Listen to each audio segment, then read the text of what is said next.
These are notes about solubility rules for ionic compounds. So we talked about how ionic compounds have positive and negative charge, so they should dissolve in polar water because water's got that polar negative and positive end too. But there are some ionic compounds that do not.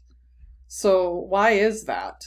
And here's an example. If you guys remember from a lab that we did in third term, this was, we did write out the reaction. It's a double replacement. And we took lead nitrate, which was soluble in water, and then we added it to potassium iodide, which was soluble. And then that was a double replacement. So we got lead iodide and potassium nitrate. So one of these two is this yellow solid precipitate, and it is this one. This one's aqueous, and this would be a solid. So how do I know that? Here's another just visual to show you. Here's different ionic compounds that are soluble. This one's nickel chloride, potassium permanganate, copper 2 sulfate. There's lead nitrate, which we've used. Whoops, I made it. It's a 2.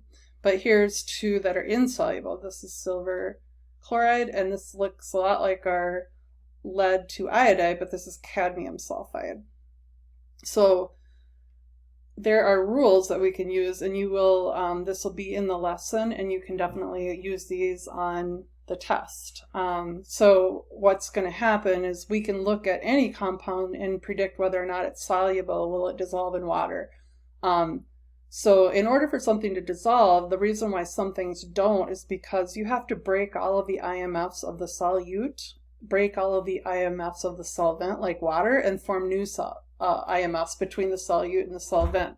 Sometimes the solute, the ionic compound, just has too strong of IMFs to break apart, let the water pull it apart. So here's some examples. So like silver chloride, is this soluble or not? When I go up to this chart here, I can see that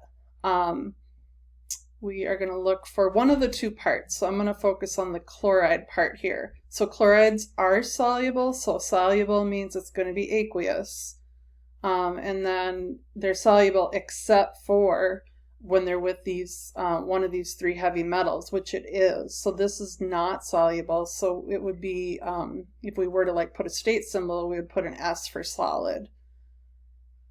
Sodium carbonate. So for this one, we can look at the sodium part or the carbonate part. So sodium is an alkali metal, group 1.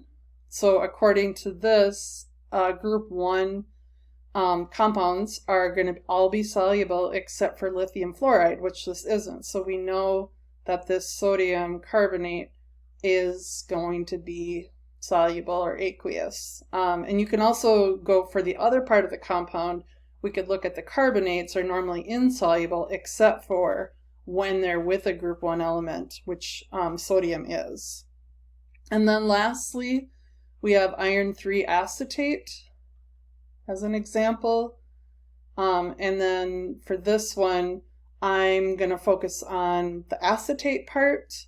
So if I go up here, it says that acetates are soluble except for when they're with iron 3. So this is that one exception. So this would be a solid. So we have a precipitate or solid insoluble substance with silver chloride and iron 3 acetate, and we have soluble compound of sodium carbonate in our example.